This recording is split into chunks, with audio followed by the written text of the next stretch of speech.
We begin with some of history's most disgusting jobs, and gradually move toward the ones that were the most deadly. Number 6. Leech collectors. In the 19th century, medical treatment across Europe relied heavily on a practice known as bloodletting. Doctors believed removing blood could treat illnesses such as fever, headaches, and inflammation. To perform these treatments, physicians used small blood-sucking parasites called medicinal leeches. Supplying them became the job of workers known as leech collectors. One common method of collecting them was both simple and painful. Collectors waded slowly through marshes and shallow ponds where leeches lived.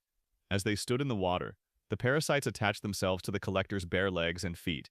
Instead of removing them immediately, collectors often allowed the leeches to remain attached and drink until they became swollen with blood, since well-fed leeches were more valuable to doctors.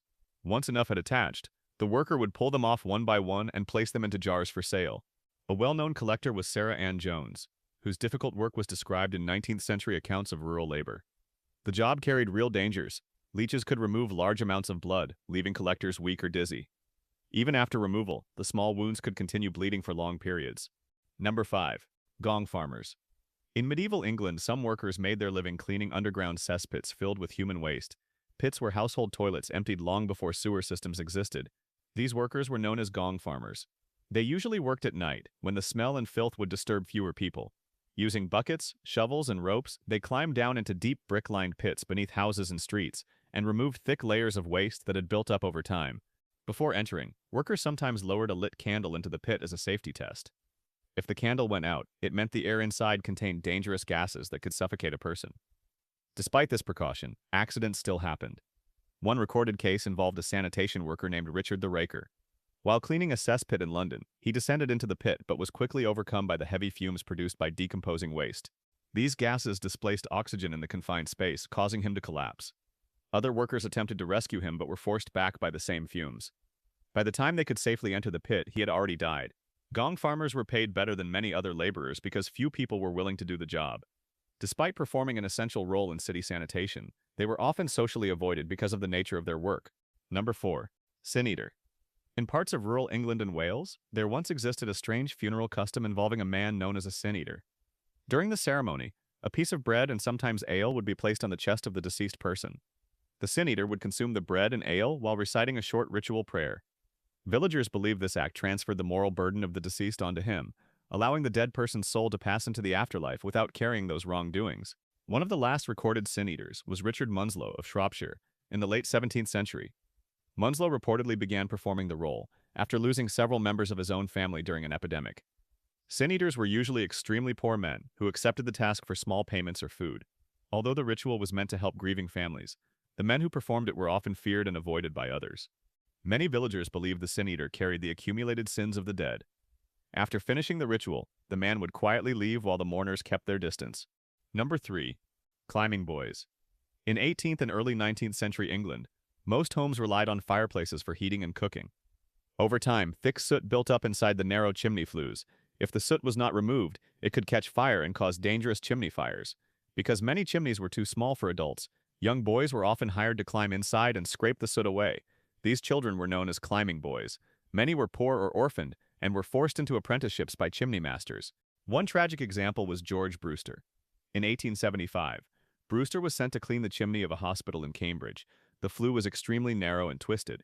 Brewster climbed upward using his elbows and knees while loosening soot with small brushes. At some point, he became stuck deep inside the chimney. Workers below tried pushing brushes and poles to force him upward. Others attempted to pull him from the top. Their efforts failed. Brewster remained trapped inside the flue for hours before he eventually suffocated. His death caused public outrage and helped strengthen laws banning the use of children as climbing chimney sweeps. Number 2. Humans with beaks. In the 17th century, cities across Europe were repeatedly struck by outbreaks of plague. The disease spread quickly and often killed within days. Many doctors refused to treat infected patients because the risk was so high. Some cities therefore hired special physicians whose job was to care for plague victims. These men became known as plague doctors. One well-known physician associated with the plague doctor outfit was Charles Delorme. He designed a protective costume that later became famous. The outfit included a long waxed coat, gloves, boots, and a mask with a long beak. The beak was filled with herbs, flowers, and spices. Doctors believed these materials could filter poisonous air that was thought to spread disease. Plague doctors visited infected homes, recorded deaths, and sometimes performed treatments such as bloodletting or lancing buboes. In reality, they did not yet understand how the plague spread. The disease was actually caused by bacteria carried by fleas on rats. Despite their unusual appearance and limited medical knowledge, plague doctors continued working among the sick while entire cities struggled with fear and death. Number 1. Vestal Virgins. In ancient Rome, a group of priestesses known as Vestal Virgins were responsible for guarding the sacred flame of the goddess Vesta. The fire was believed to represent the safety and stability of the Roman state. These women were chosen as children and served for 30 years. During that time, they were required to remain celibate. Breaking the vow was considered one of the most serious religious crimes in Rome. One Vestal remembered in Roman tradition was tucha. Roman law forbade the spilling of a Vestal Virgin's blood, so a different punishment was used after she was found guilty of breaking her vow. The condemned woman was taken outside the city to a small underground chamber. Inside the chamber were a couch, a lamp, and a small supply of food and water. She was led down into the chamber by ladder. Once she entered, the ladder was removed, and the entrance sealed with earth. Officially, the Romans claimed they were leaving her fate to the gods. In reality, the woman was buried alive beneath the ground. The punishment was intended to preserve the law against spilling her blood while still carrying out a death sentence.